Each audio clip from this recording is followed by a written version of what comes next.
Hi guys, welcome to Neha's kitchen. இன்றைக்கி நம்ம வந்துட்டு பிக்கிள்ஸ் தான் பார்க்க போகிறோம். அதுக்கு ஃபஸ்ட்டு பிக்கிள் பவுடர் ரெடி பண்ணிக்கலாம். ஒரு கடாயில் வெந்தயமும் கடுகும் போட்டு வறுத்து எடுத்து பொடிச்சோன்னா அதுதான் நம்ம பிக்கிள் பவுடர். இப்போ நம்ம வாங்க பிக்கிள் பார்க்கலாம். First prawn pickle. ஸோ ப்ரானை க்ளீன் பண்ணிவிட்டு அதில் இஞ்சி பூண்டு பேஸ்ட் போட்டுட்டு மசாலா, அதாவது உப்பு, மஞ்சப்பொடி, காரப்பொடி, தனியா பொடி, ஜீரகப்பொடி, காரப்பொடி, காஷ்மீரி பொடி எல்லாத்தையும் போட்டு நல்லா பிசைஞ்சிக்கிட்டு 1 hour ஊற வச்சுக்கலாம். அதுக்கப்புறமா கடாயை ஆன் பண்ணி அதில் நல்லா எண்ணெய் ஊற்றி எண்ணெய் சூடானதுக்கப்புறமா நம்ம மசாலா தடவி வச்சுருக்கோம்ல, ரெஸ்ட் எடுத்த 1 hour ரெஸ்ட் எடுத்த அந்த ப்ரானை தூக்கி அதில் போட்டுடணும். போட்டு ரொம்ப பொரியவும் கூடாது, நல்லா குக்கும் ஆகக்கூடாது. ஒரு 2 minutes தான், ஓவர் குக் பண்ணக்கூடாது. அதுக்கப்புறமா அதுலேருந்து நம்ம வந்துட்டு எடுத்துடலாம். அந்த ப்ரான் எடுத்து தனியாக வச்சுக்கலாம். இப்போ அதே கடாயில் வந்துட்டு இஞ்சி பூண்டு பேஸ்ட் போட்டுட்டு அதுக்கப்புறமா கொஞ்சமாக காஷ்மீரி மிளகாத்தூள், ஜீரகத்தூள், கொஞ்சம் தனியாத்தூள், அதுக்கப்புறமா கொஞ்சோண்டு கரம் மசாலா இதெல்லாத்தையும் போட்டுக்கலாம்.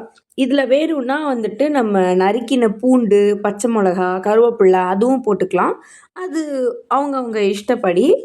அப்புறம் வந்துட்டு இது எல்லாத்தையும் போட்டு நல்லா கலக்கணும். அப்புறமா காரப்பொடி கொஞ்சம் காரத்துக்காக அதையும் போட்டுட்டு நல்லா மிக்ஸ் பண்ணணும். நல்லா மிக்ஸ் பண்ணிவிட்டு நம்ம எடுத்து வச்சுருக்குறோம்ல ப்ரான், அதுக்கு முன்னாடி நம்மளோட பிக்கிள் பவுடர் அதையும் போட்டுட்டு நல்லா ப்ரானை நல்லா அதில் போட்டு கலரணும்.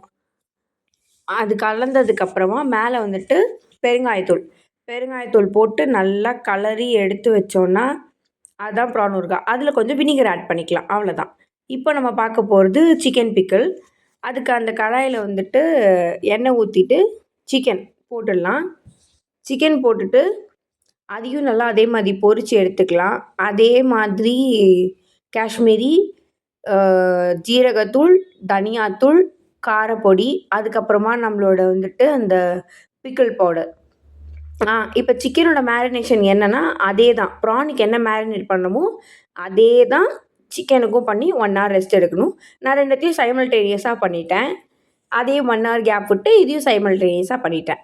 ஸோ இதெல்லாம் போட்டுட்டு அதை ஒரு மிக்ஸ் பண்ணிவிட்டு அதுக்கப்புறமா நம்ம சிக்கனையும் அதில் தூக்கி போட்டுடணும். தூக்கி போட்டு நல்லா கலரிட்டு எப்பயும் போல் அதே தான் இதையும் வந்துட்டு கொஞ்சமாக வினிகர் ஊற்றணும். வினிகர் ஊற்றிட்டு நல்லா கலரி எடுத்தோன்னா நம்மளோட பிக்கிள்ஸ் ரெடி. நம்ம வந்துட்டு மேலே வந்துட்டு இதுக்கும் பெருங்காயத்தூள் போட்டுக்கலாம். இதை ஃப்ரிட்ஜில் வச்சு 1 month கூட யூஸ் பண்ணிக்கலாம். ஓகே, டாடா பாய்.